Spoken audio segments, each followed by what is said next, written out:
People talk about how it looked like a movie. I know when I came walking down here early this morning and saw both towers on fire and people on every street corner, it was like a movie, but you watched the planes hit the towers. I was watching with my roommate. It was approximately several minutes after the first plane had hit. I saw this plane come out of nowhere and just ream right into the side of the Twin Tower, exploding through the other side. And then I witnessed both towers collapse, one first and then the second, mostly due to structural failure because the fire was just too intense. And then I witnessed both towers collapse, one first and then the second, mostly due to structural failure because the fire was just too intense. Mostly due to structural failure because the fire was just too intense. Mostly due to structural failure because the fire was just too intense. Let's move on to the buildings then. We're told that the buildings collapsed from weakening of the structural integrity due to the heat caused by the fires. And then they collapsed in, I guess, like a pancake fashion, and that's what happened. Me personally, I don't believe that story for a second. Neg, what say you? No, it's just ridiculous on its face. The heat can't do it, and the pancaking is absolutely absurd that anybody can think that something like a few floors can just bring their weight down on 80 floors below and make it all crash into its own footprint, just like a perfect demolition. And if it was so easy to do it, then you wouldn't need demolition teams at all. There wouldn't be this big business of going around and demolishing buildings everywhere, and they wouldn't have explosive experts and all these people that train for it for who knows how many years before they know how to do it perfectly. There's an art to these things. It's not just hit a building with a plane and watch it pancake it to its own footprint. Just anybody that even claims that should be laughed out of existence. I mean, and the entire media is claiming it, and most of the people in the world are claiming that.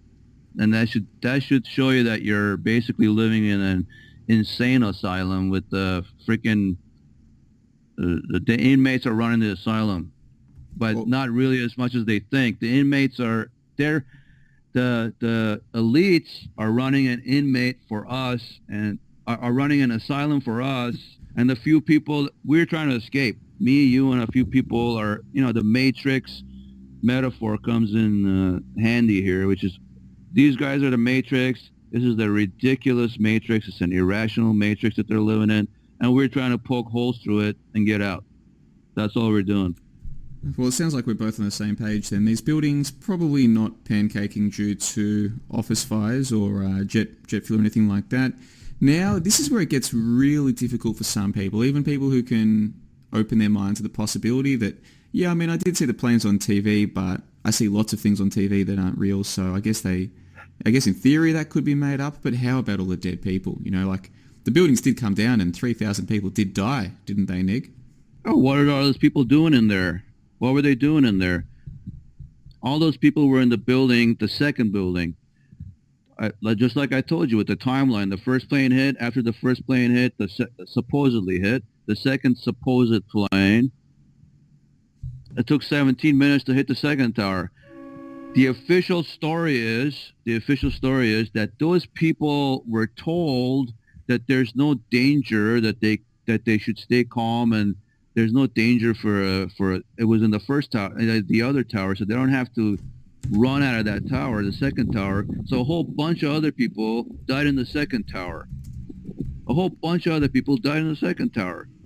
So they're trying to make you believe that for 17 minutes, I mean, what would your reaction be if you were in the second tower and the other tower right next to you got hit by a plane?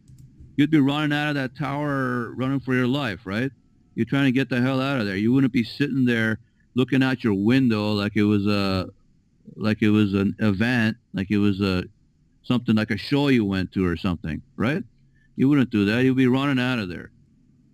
None of these people are running out of there. None of these people there's no video of thousands of people, 5,000 people, 10,000 people, anybody running out of those towers, any of those towers.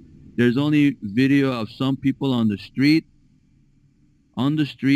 away from the towers, supposedly running from the towers and looking up towards the towers that they manufactured later. That's all you got. You don't have any video of like a whole shitload of people 10,000 people, 20,000 people. They said 50,000 people are in there running out of those towers. So what if all these people were just dummy companies with people that they set up with fake names to go to work there for a whole year? They got paid off. And then on the day that they're going to pull this PSYOP, they just went home back to their original identities. The fake names stayed, the fake names died, the fake identities died, and all these people went home. All right? What's the big deal about that? Who's going to find out about that? Does anybody investigate that? No. All they need is a few, maybe like 10, 20 different people, like Bob McElvain and a couple of other people, to pretend that they're relatives of dead people, go around and pretend that they're relatives of dead people. And most people are just going to assume that, oh, yeah, 3,000 people died and there's the 10,000 relatives and the friends that got paid off, whoever relatives that got paid off by Feinberg and this fake, totally fake compensation, all this, just numbers passing back and forth on a computer. That's all it is. Nobody's really getting paid off. You know, these people are getting, no fake people are getting paid off. And if they are getting paid off, their identities are being changed. They're given new identities to do fake identities to do a PSYOP. They act in the PSYOP, or they lend their image to the PSYOP. They don't even have to do that because a lot of these people are just faked from scratch. They never even existed as people under a different name, never mind that fake name that might be given to you as you fake being a victim. See what I mean? Well, if we rewind it a little bit, I mean, people believe in this 3,000 notion, but again, I just come down to what evidence do I really have that 3,000 people died? And again, I've got the news telling me that. None. You got nothing. Well, yeah, the truth is I've got none. So if I go and look for the evidence and I go, well, there should be a list of these names and there should be... No. Not list. You should be able to, at the very least, have an autopsy. I mean, there's a lot of people that say that question the Waco incident, you know, the Waco incident where the government torched all those people at Waco, Koresh and all those guys. But if you go to the Waco Holocaust Museum, there's autopsies of most of the people that died over there. At least they have the autopsies. With 911, you don't have autopsies. You don't have bodies.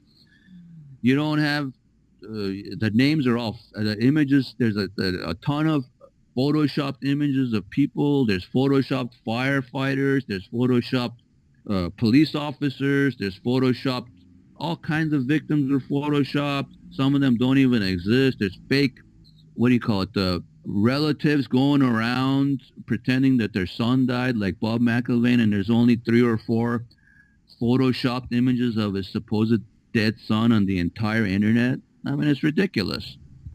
Yes, I mean, if I'm trying to verify the claim of 3,000, if I decide, well, I can't just trust the news, I probably should just go and see how much solid evidence there is for some of these claims, I'm going to find that maybe there aren't all of these documented deaths as I've been told. There aren't all of these different photos. If I go to the online memorials, I'm going to find that some of the photos looked a little bit dodgy, and then eventually I might come to the... All of them. All of them look dodgy. Eventually that might be the conclusion I come to. And again, for someone who is new to the idea of media fakery, like, this is just far too far for them to even think it's possible. Like, no way could you fake 3,000 people being dead. Maybe a few here or a few there, but how could you fake 3,000 people being dead? Someone would have busted you by now. Someone would have come along and blown the whistle on this. You can't fake 3,000 people being dead, can you? Who are they even asking? You? Who's you? Who are they asking about? The people that ran the PSYOP, they have an unlimited supply of money, so money is no object to them. I mean, to fake 3,000 names, how hard is that? You know, at most, you would have to hire 3,000 people to just give them a new identity, to go to these jobs and pretend that they died, and then go back to their original identity and nobody knows about them. Plus, they'll get extra insurance from the CIA, FBI, whatever, that anybody bothers them, any investigative reporter like John LeBon or somebody, or John Friend or somebody like that, just sticks their nose into it and tries to find out if they're real or not, if they're real people or not. there, give them a boot in the ass and tell them not to come around anymore, or they're going to jail. That'll stop it in its tracks. Sure, What where else I'm, do you where have I'm to going do? with this, Nick, is that the fact that we are so incredulous, like the fact that we think, no, there's no way that you could do that, is what is going to stop people from even wasting their time. In their mind, it's wasting their time looking into these things.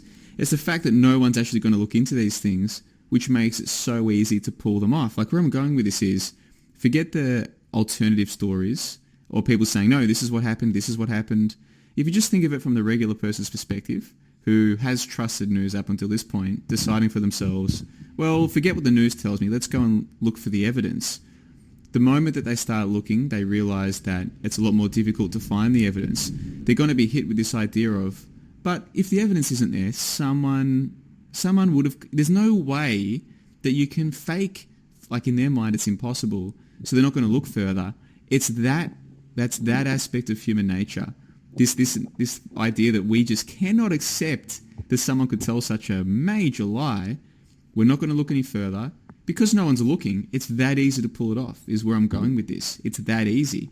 And again, this took me a long time to get my head around. So someone who came into all of this new, I'd be amazed if they could get their head around it that quickly. For me, this took time. I had to see an example after an example after an example of how easy it is for whoever controls the TV to fool people before I could get my head around this idea of, oh yeah, maybe they could lie about something like 3,000 deaths. I'm at the point now where I think maybe someone died that day. Maybe. I'm open-minded, but I've seen zero evidence that that's the case. None whatsoever.